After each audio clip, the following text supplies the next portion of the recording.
This morning on DC News Now, a teenager accused of opening fire at a Georgia high school, killing 2 students, 2 teachers, and injuring 9 others. Single file line down this aisle right here after this deputy. Hurry up now, come on, let's go. Bus zone citations, the new numbers showing how many people have been ticketed since the program started in DC. Keeping it cool, the fall-like temperatures sticking around today, but when rain is expected to return. Preparing to play. The Washington Commanders are gearing up for their first match against Tampa Bay. Plus, presidential face-off, how candidates Vice President Kamala Harris and former President Donald Trump are prepping to take center stage for the debate. You're watching the station covering all of the DMV. This is DC News Now. All right, good morning, and thanks for starting your morning with us here on DC News Now at 6 o'clock on a Thursday. I'm Tanaya Wright. Yeah, good morning to you. I'm Corey James. We'll get to Shanika with more on your roads and the commute for you in just a moment. Let's start off with Jackie for the latest on the forecast. Yeah, out there right now, so cool out there. You may opt for that light jacket. It is still refreshing, though. It feels quite nice out there right now. We're seeing those 50s for most areas. Currently 51 in Manassas, 52 up towards Frederick. DC, you're coming in at low 60s. We're into those low to mid 60s over towards Annapolis as well. Upper 60s back over towards Lexington Park. Seeing those 40s though back over towards Western Maryland, parts of West Virginia. Those are some of the cooler spots on the map. But later on today, mix of sun and clouds, partly cloudy. We'll see those temperatures climbing upper 70s to right around 80 degrees. That sunrise is coming in at 6:41 this morning.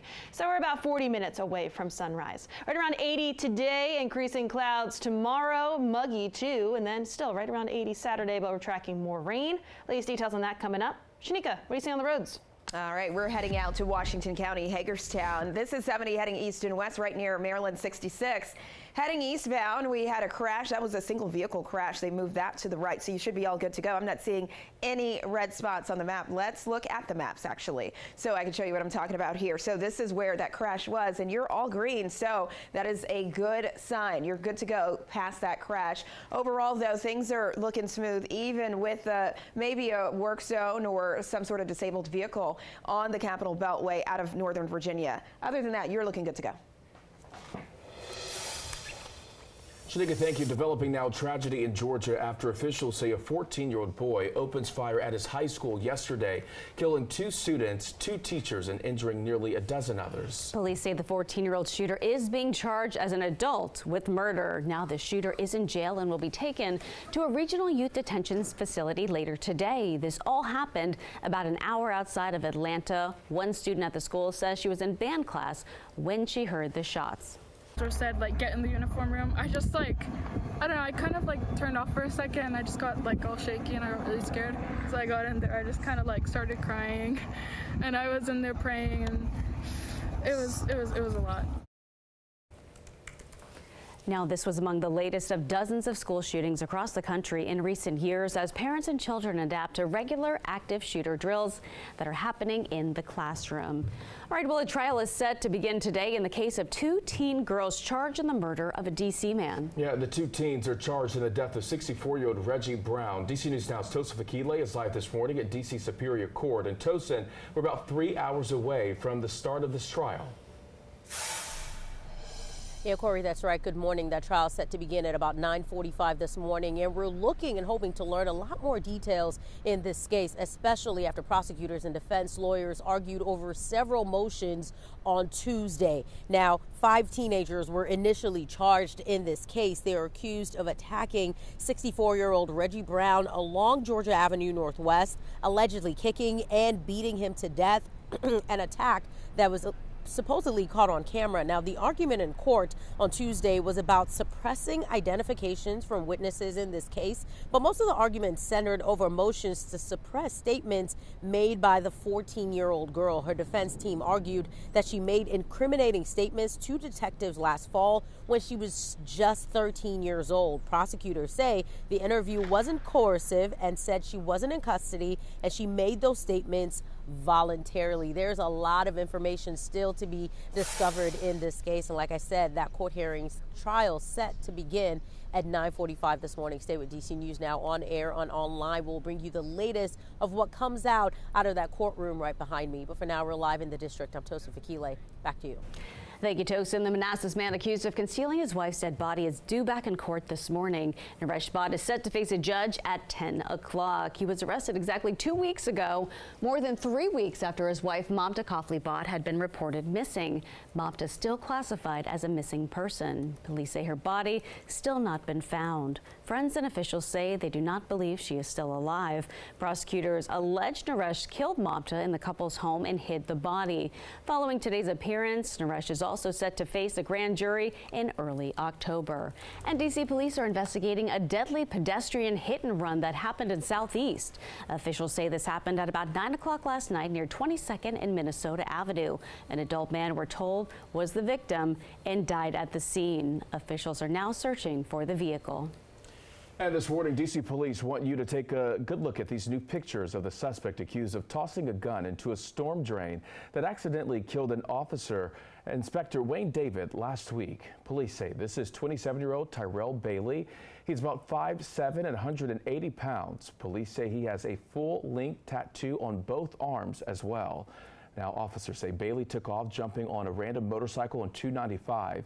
Investigators now increasing the reward to find him to $60,000.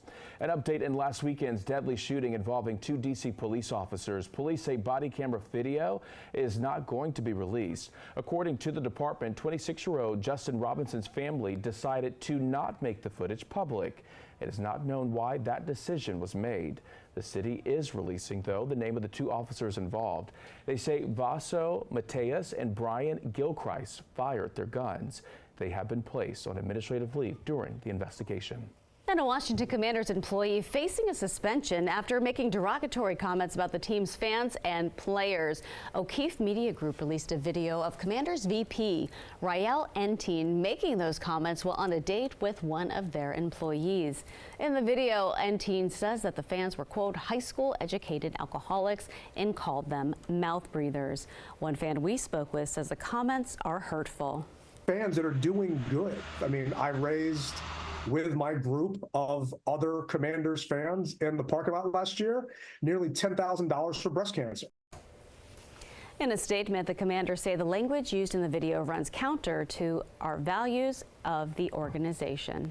In southern Prince George's County, Maryland, water restrictions now in place as crews work to repair a failing water main. WSSC Water is asking customers in Clinton, Rosaryville, Marlton, Brandywine, Accokeek, and parts of Fort Washington to conserve water. That includes stopping outside water use, using water as necessary, while also taking short showers and quickly turning off faucets, limiting flushing toilets and washing machine use as well.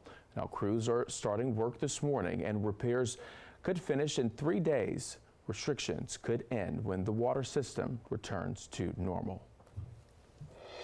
And new this morning, over 500,000 people in Maryland could qualify for a new free program to help file their taxes. State officials announcing their participation in the IRS's Direct File program this week. Now, this will allow taxpayers to prepare and file their tax returns online.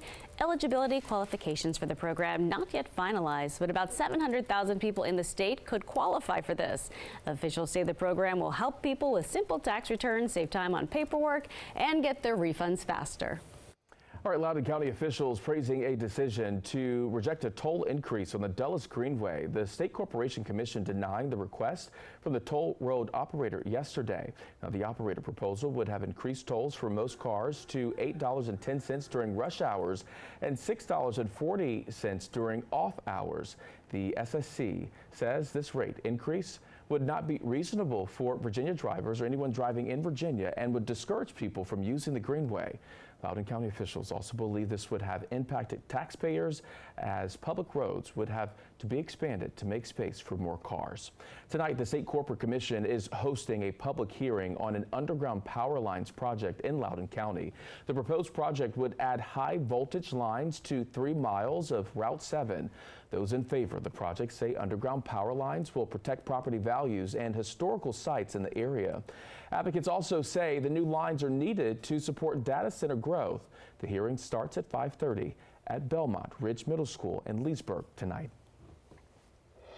Coming up on 6:10 on this Thursday morning, Western Maryland celebrating the end of summer with the annual Pooch Plunge. The event was held at Potterfield Community Pool in Hagerstown, and as you can see, it gives pups a chance to swim before they shut down for this season. It costs $5 a dog, and all the proceeds go to the Humane Society of Washington County. By the looks of the wagging tails and big smiles, the Pooch Plunge was an end of summer success. It's a chance for the dogs to come out, take one fun splash in the pool before the end of the summer.